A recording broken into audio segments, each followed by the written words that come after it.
Welcome बच्चों। आपकी 8वीं क्लास की हिंदी की किताब मल्हार में दूसरा पाठ है दो गौरैया। ये आपकी NEP 20 के लागू होने के बाद आई हुई किताब है बेटे। इस साल पहला सत्र है 2025 में जब आप इस किताब को पढ़ रहे हैं। ये बहुत ही प्रसिद्ध लेखक भीष्म साहनी की लिखी हुई कहानी है जिसका नाम है दो गौरैया। तो ये भीष्म साहनी की बहुत ही प्यारी और भावुक कहानी है। ये कहानी छोटी छोटी चीजों, जीवों के लिए प्यार करना, दया की भावना को सिखाती। तो ये कहानी एक गांव की है जहां दो गौरैया और उनका घोंसला कहानी का खास हिस्सा है।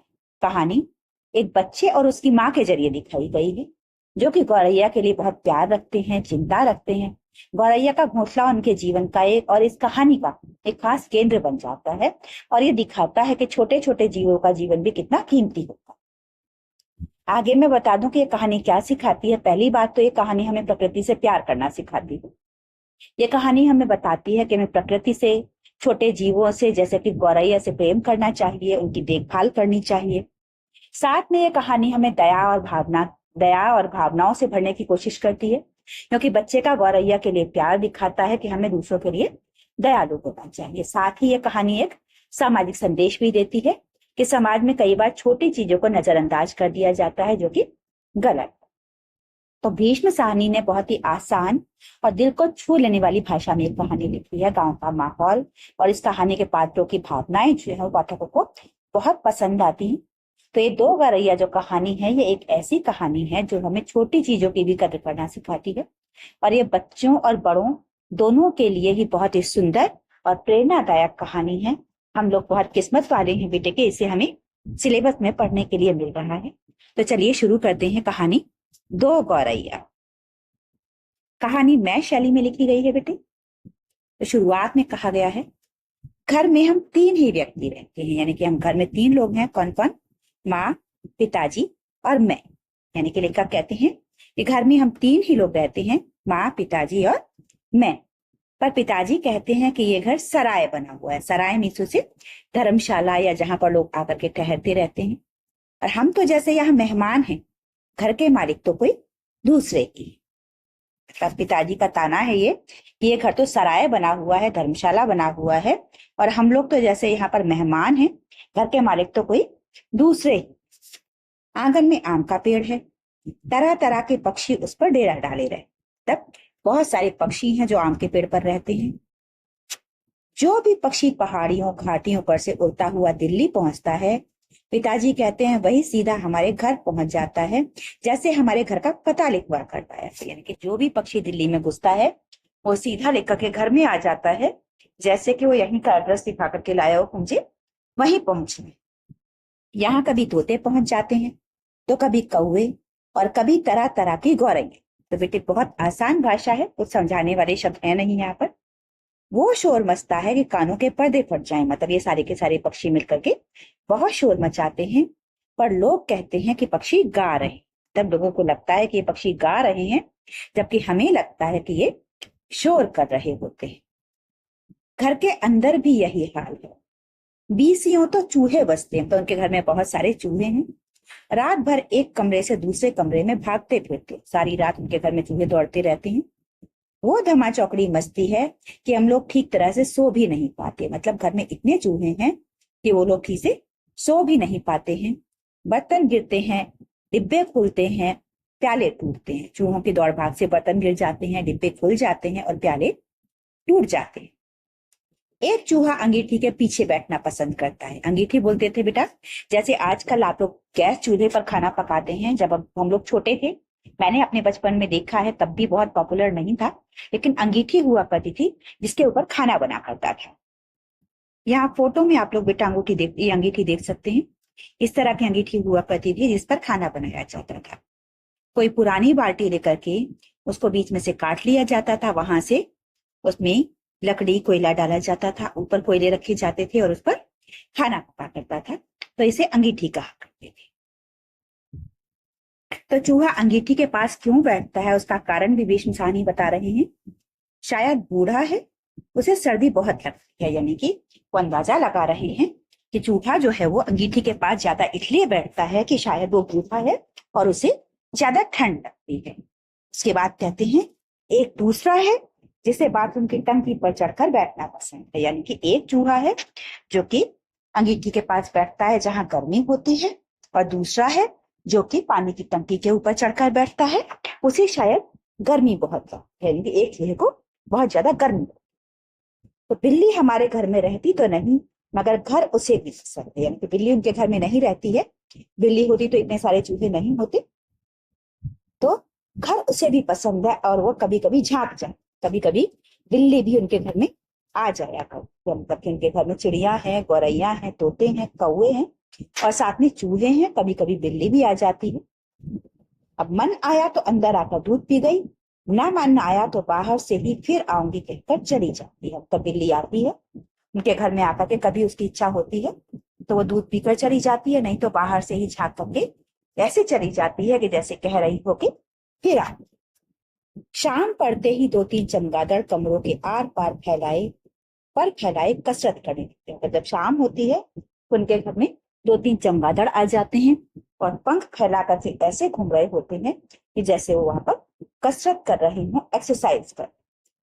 घर में कबूतर भी दिन भर गुटर गूं का संगीत सुनाई देता, तो उनके घर में कबूतर भी आते हैं जो कि सारा दिन गुटर गूं बोलते रहते हैं।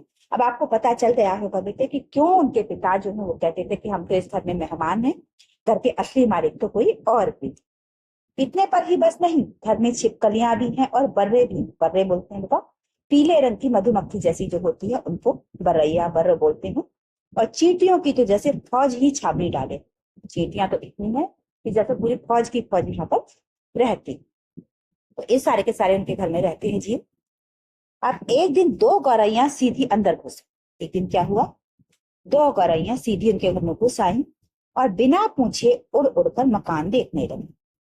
पिताजी कहने लगे मकान का निरीक्षण कर रही है कि उनके रहने के योग्य है या नहीं। तो पिताजी कहने लगे कि वो निरीक्षण कर रही हैं घर का कि उनके रहने के योग्य है या नहीं। कभी वे किसी रोशनदान पर जा बैठती, मतलब कभी वो वेंटिलेटर पर जाकर के बैठ जाती, तो कभी खिड़की पर। फिर जैसे आई थी वैसे ही उड़ भी गई, और फिर जैसे वो आई थी वैसे ही दोनों गौरैया उड़ भी गई।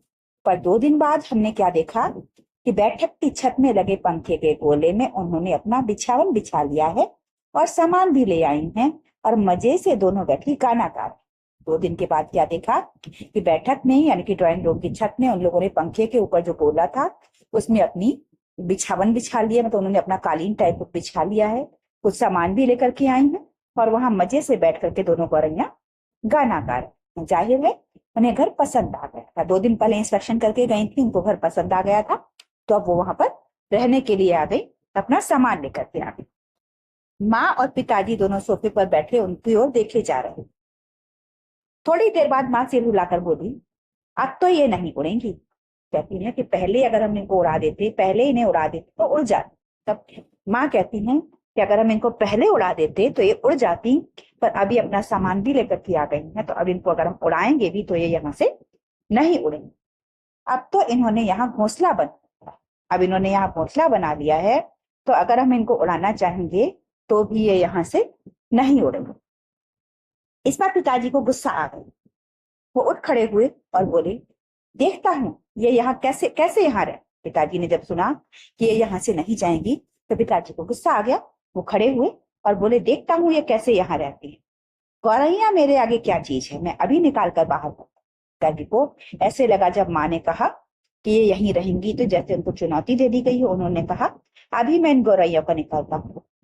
छोड़ो जी, चूहों को तो निकाल नहीं पाए, अब चिड़ियों को निकालेंगे। माँ ने व्यंग्य से कहा जाहिर सी बात है हम लोग अपने घरों में चूहे नहीं पसंद करते हैं, तो उनके घर में चूहे घूमते रहते हैं, चूहों को तो अब तक भगा नहीं पाए। तो माँ कहती है ताना मारते हुए व्यंग्य में कहती है कि आप अब तक चूहों को तो भगा नहीं पाए, इन गौरैयों को क्या भगा। माँ कोई बात व्यंग्य में कहे तो पिताजी उबल पड़ते। माँ जब कोई बात व्यंग्य में कहती है तो पिताजी उबल पड़ते हैं। उबल पड़ना को बेटा मुहावरा होता है, इसका मतलब होता है गुस्सा आ जाता। मतलब पिताजी को गुस्सा आ जाता है, वो समझते हैं कि माँ उनका मजाक उड़ा रही है, उनको लगता है कि माँ उनका मजाक उड़ा रही है। वो फौरन उठ खड़े हुए और पंखे के नीचे जाकर जोर से ताली बजाई और मुंह से शू शू कहा, बाहें झुलाई फिर खड़े खड़े कूदने लगे, कभी बाहें झुलाते, कभी शू शू करते। तब वो उन चिड़ियों को उड़ाने के लिए कभी ताली बजा रहे थे, कभी मुंह से ऐसी आवाज कर रहे थे, कभी बाहें झुला रहे थे, कभी खड़े होकर कूद रहे थे ताकि वो गौरैया डर करके वहां से भाग जाए। गौरैया ने घोंसले में से सिर निकालकर नीचे की ओर झांक कर देखा और दोनों एक साथ चींची करने लगे। अब जब गौरैयों को इस तरीके से देखा कि पिताजी भगाने की कोशिश कर रहे थे, तो गौरैयों ने क्या किया, दोनों ने अपना सिर निकाल करके बाहर झांक करके देखा और एक साथ ची ची करने लगी और माँ खिलखिलाकर हंसने लगी। जब उन्होंने ऐसे किया, पिताजी को देख करके वो ची ची करके शोर मचाने लगी, तो माँ जी को यकीन हो गया कि इन गौरैयों को भगा नहीं पाएंगे, तो वो हंसने लगी। पिताजी को गुस्सा आ गया, इसमें हंसने की क्या बात हो। मतलब पिताजी को जब माँ हंसने लगी तो गुस्सा आ गया, तो बोले इसमें हंसने की क्या बात। माँ को ऐसे मौकों पर हमेशा मजाक सूझता है, माँ हमेशा ऐसे मौके पर मजाक सूझता रहता है, माँ मजाक जरूर करती है। हंसकर बोली, चिड़िया एक दूसरे से पूछ रही हैं कि ये आदमी कौन है और नाच क्यों रहा है। तब जो चींची कर रही थी चिड़िया, तो माँ ने हंसकर कहा कि चिड़िया आपस में एक दूसरे से ये पूछ रही हैं कि ये आदमी है कौन और नाच क्यों रहा है। जबकि पिताजी चिड़ियों को भगाने की कोशिश कर रहे थे, पर माँ ने उनको कह दिया कि चिड़ियों को लग रहा है कि आप नाच रहे। तब पिताजी को और भी ज्यादा गुस्सा आ गया और वो पहले से भी ज्यादा ऊंचा कूदने लगे। मतलब वो पहले से ही चिड़ियों को भगाने के लिए कूद रहे थे, और जब माँ ने ऐसे कह दिया तो पिताजी को और ज्यादा गुस्सा आ गया, तो अब वो पहले से भी ज्यादा ऊंचा कूद गया। गौरैया घोंसले में से निकलकर दूसरे पंखे के डंडे पर जा बैठी। गौरैया अपने घोंसले में से निकल गई और दूसरे पंखे के जो विंग्स होती हैं उनके ऊपर जाकर के बैठ गई। उन्हें पिताजी का नाचना जैसे बहुत पसंद आ रहा, वो ऐसे देख रही थी कि जैसे पिताजी के डांस को देख रही हूँ, एंजॉय कर रही हूँ। माँ फिर हंसने लगी, ये निकलेंगी नहीं जी, अब इन्होंने अंडे दे दिए। तब माँ कहती है कि अब ये यहाँ से नहीं जाएंगी, इन्होंने घोंसला बना दिया है और हो सकता है कि उसमें इन्होंने अंडे भी दे दिए, तो निकलेंगी कैसे नहीं। पिताजी बोले और बाहर से लाठी उठा लाए। पिताजी ने कहा ये निकलेंगी कैसे नहीं, बाहर गए लाठी उठा लाए। इसी बीच गौरैया फिर घोंसले में जा बैठी। इस दौरान जब तक पिताजी लाठी लेने गए, गौरैया आकर के वापस अपने घोंसले में बैठ चुकी। उन्होंने लाठी ऊंची उठाकर पंखे के गोले को ठपोरा, तो उन्होंने अपनी लाठी ऊंची करके पंखे का जो गोला था उसको ठकठकाया, ठक किया उसमें, तो चींची करती गौरैया उड़कर पर्दे के डंडे पर जा बैठी। पर्दे का डंडा था, अपने घोंसले में से निकल करके, पंखे के गोले से निकल करके चिड़िया उस पर्दे के डंडे पर जाकर बैठ गई। इतनी तकलीफ करने की क्या जरूरत थी, पंखा चलाते थे तो ये उड़ जाती। माँ ने हंसकर कहा। तब माँ ने कहा कि अगर आपको तकलीफ थी तो डंडा लेकर के आने की क्या जरूरत थी, आप तो पंखा चला देते तो ये उड़ जाती। पिताजी लाठी उठाए पर्दे के डंडे की ओर लग गया। पिताजी ने हाथ में लाठी ली हुई थी, उसको लिए हुए ही वो पर्दे के डंडे की तरफ लपके जहां पर वो गौरैया बैठी। तो एक गौरैया उड़कर किचन के दरवाजे पर जा बैठी, दूसरी सीढ़ियों वाले दरवाजे पर। मतलब चिड़िया वहां से उठी, पर्दे के डंडे से उठी, एक जाकर के किचन के दरवाजे पर बैठ गई, दूसरी सीढ़ियों के दरवाजे पर बैठ गई। मतलब उन्होंने वहां से जाना नहीं। माँ फिर हंसती, तुम तो बड़े समझदार हो जी, सभी दरवाजे खुले हैं और तुम गौरैयों को बाहर निकाल रहे हो। एक दरवाजा खुला छोड़ो, बाकी दरवाजे बंद कर दो, तभी ये निकले। मतलब माँ कहती है तुम तो बहुत समझदार हो, ताना मारा, सारे दरवाजे खोल कर क्या हुआ, ये गौरैयों को उड़ा रहे हो। केवल एक दरवाजा खोलो ताकि वो केवल एक दरवाजा खुला हुआ देखें तो वहीं से निकल जाए। अब पिताजी ने मुझे झिड़क कर कहा। पिताजी माँ जब ऐसे बात कर रही थी तो मुझे झिड़क कर बोले, तू खड़ा क्या देख रहा है, तू खड़ा हुआ क्या देख रहा है, जा दोनों दरवाजे बंद कर दे। जाकर पिताजी ने मुझे आदेश दिया कि दोनों दरवाजे बंद कर दे।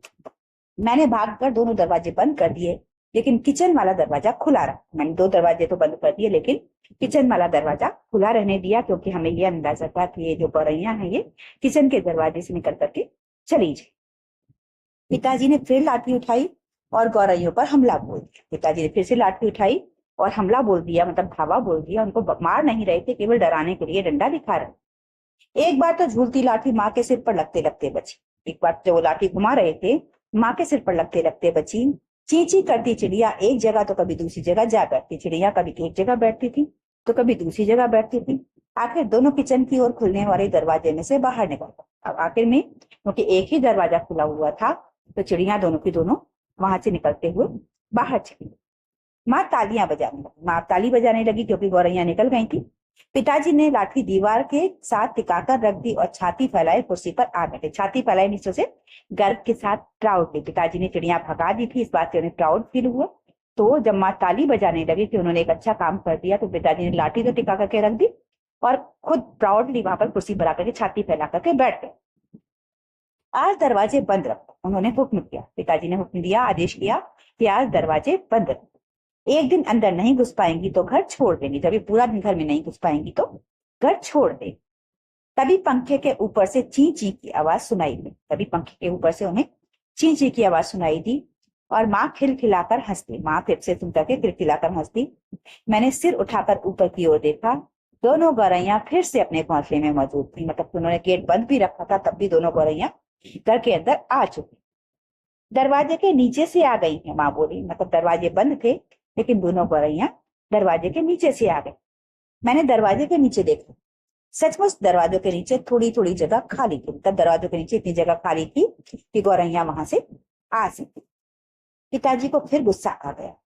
माँ मदद तो करती नहीं थी, बैठी हंसे जा रही। मतलब माँ उनकी चिड़िया भगाने में तो मदद नहीं कर रही थी, उल्टा हंसे जा रही। अब तो पिताजी गौरैया पर फिर पड़े। तो पिताजी उनके पीछे पड़ गए कि अब इनको भगा के ही रहूंगा। उन्होंने दरवाजों के नीचे कपड़े ठूंस दिए ताकि कहीं कोई छेद बचा नहीं। पिताजी ने दरवाजों के नीचे जो छेद थे वहां पर कपड़ा ठूंस दिया ताकि कोई जगह ना बचे, और फिर लाठी झुलाते हुए उन पर टूट पड़े। दोबारा से उनको भगाने लगे।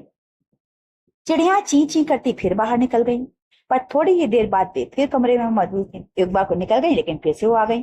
अब की बार वे रोशनदान में से आ गई थी जिसका एक शीशा टूटा हुआ था। उनके रोशनदान का, इनके वेंटिलेटर का एक शीशा टूटा हुआ था। इस बार चिड़िया वहां से आ गई।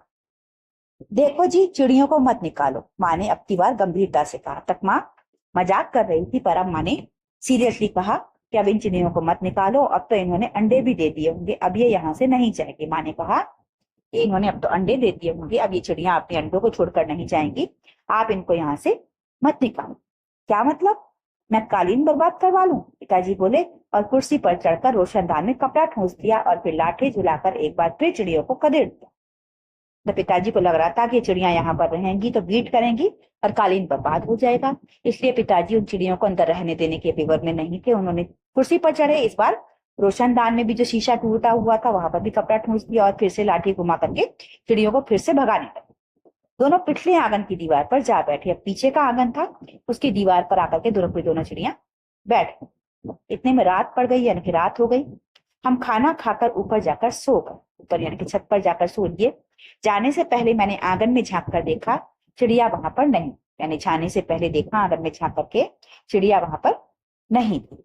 मैंने समझ लिया कि उन्हें अकल आ गई होगी, यानी कि मैंने सोच लिया कि ये चिड़िया समझ गई हैं कि पिताजी उन्हें यहाँ नहीं रहने देना चाहते, तो वो यहाँ से चली गई, अपनी हार मानकर किसी दूसरी जगह चली गई। तब लेखक को लग रहा था कि अब वो चिड़िया अपनी हार मानकर वहां से कहीं और चली गई।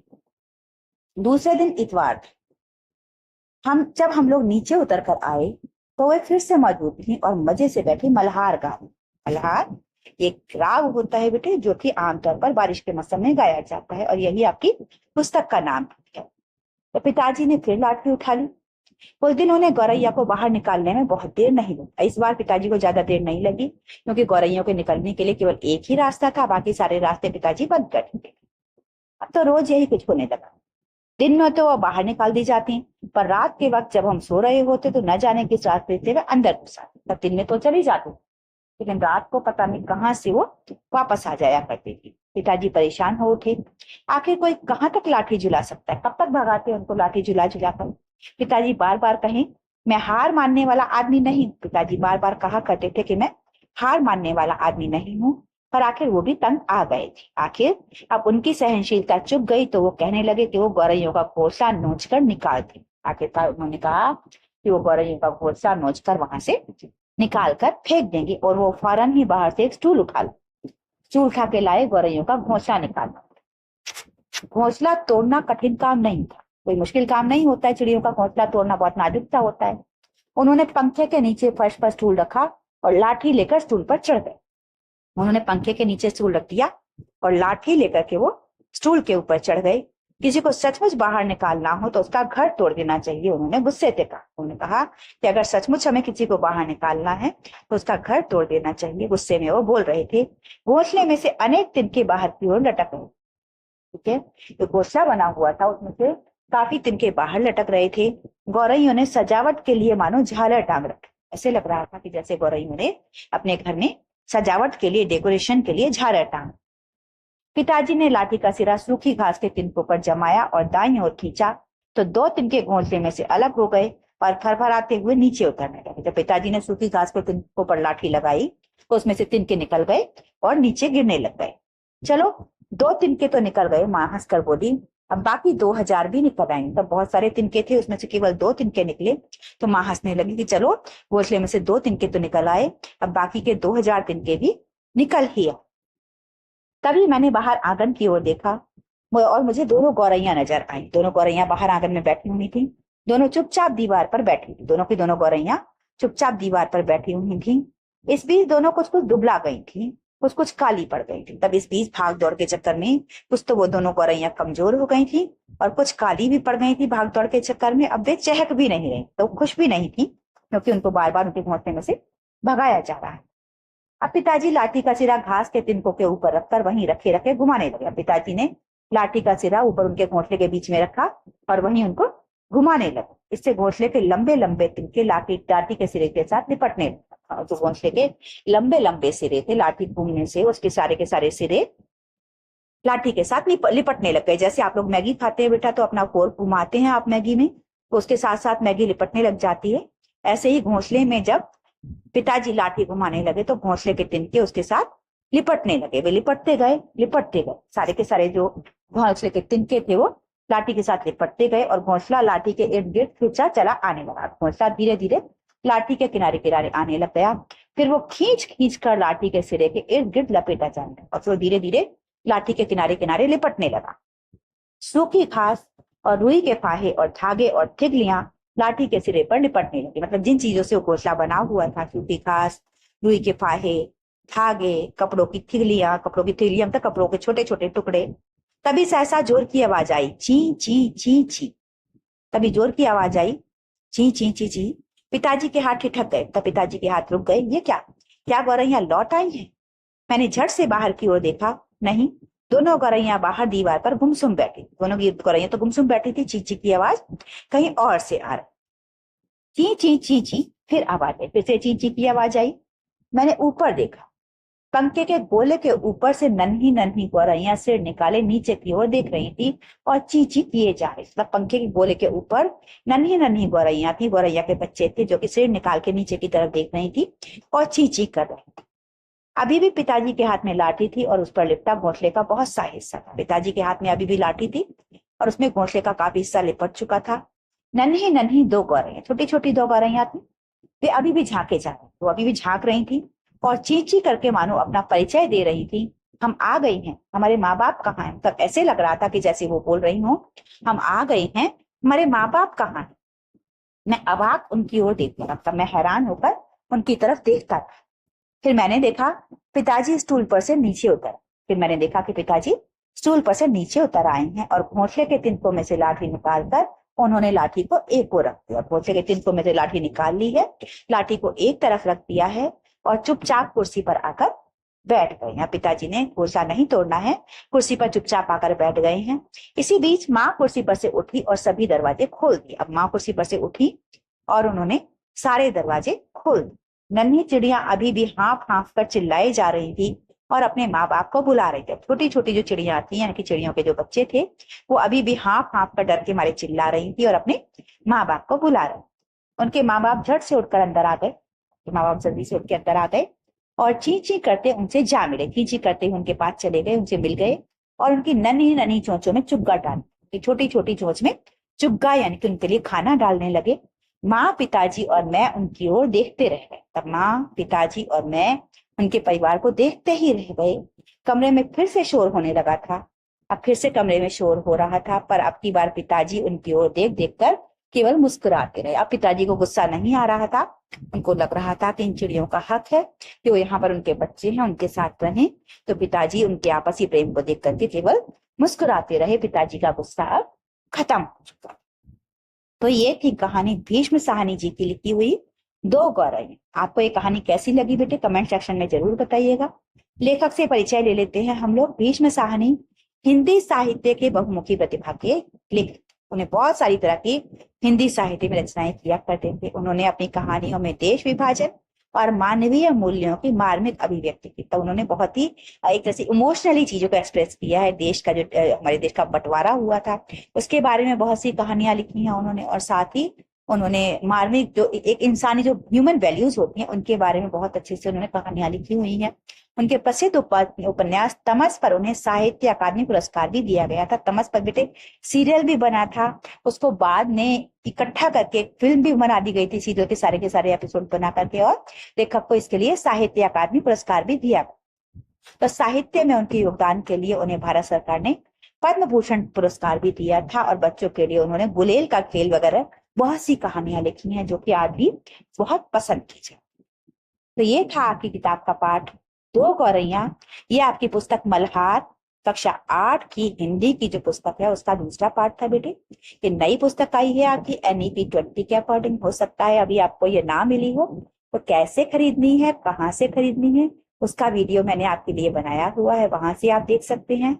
जब तक किताब नहीं मिल रही है तब तक आप लोग यहाँ से यूट्यूब से पढ़ सकते हैं बेटा। क्वेश्चन आंसर का वीडियो बहुत जल्दी शेयर करूंगी, तब तक आप लोग चैनल सब्सक्राइब कर लीजिए, लाइक कर दीजिए, अपने दोस्तों के साथ शेयर कर दीजिए, और साथ में एक नया टूल भी आया है हाइप का बेटा, तो हाइप भी दे दीजिए। आपकी परीक्षाओं के लिए, आपकी क्लासरूम एजुकेशन के लिए, आपकी नई किताब के लिए ढेर सारी शुभकामनाएं। कोई डाउट हो तो आप लोग कमेंट सेक्शन में पूछ सकते हैं। Have a nice day ahead. जय हिंद, जय भारत।